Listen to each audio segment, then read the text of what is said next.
अमरावती शहर गुन्हे शाखेने वलगाव पोलीस स्टेशनच्या हद्दीतील सुफी नगर येथे धाड टाकून कत्तलीच्या उद्देशाने निर्दयतेने बांधून ठेवलेल्या 26 गोवंशांची सुटका केली आहे। या कारवाईत सुमारे 5,20,000 रुपये किमतीची जनावरे जप्त करण्यात आली असून एका आरोपीला ताब्यात घेण्यात आले आहे। गुन्हे शाखेचे पथक वलगाव परिसरात गस्त घालत असताना सुफी नगर येथील एका गोठ्यात कत्तलीसाठी गोवंश साठवून ठेवल्याची गुप्त माहिती मिळाली। या माहितीच्या आधारे वरिष्ठ पोलीस निरीक्षक संदीप चव्हाण यांच्या नेतृत्वाखालील पथकाने मोहम्मद झाकीर याच्या गोठ्यावर छापा टाकला। छाप्यात गाई, बैल आणि कालवड असे एकूण 26 गोवंश मिळून आले। जप्त केलेल्या जनावरांची एकूण किंमत 5,20,000 रुपये इतकी आहे। मोहम्मद झाकीर व 21 वर्ष, राहणार कसाबपुरा वलगाव याला पोलिसांनी ताब्यात घेतले आहे। सुटका करण्यात आलेल्या सर्व गोवंशांना संरक्षणासाठी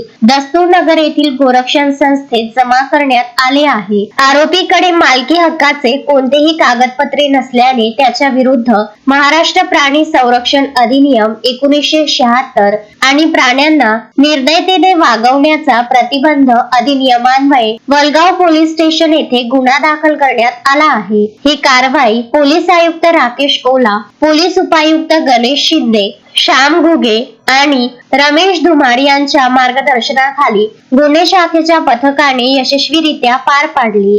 शोएब खान, विदर्भ न्यूज, अमरावती।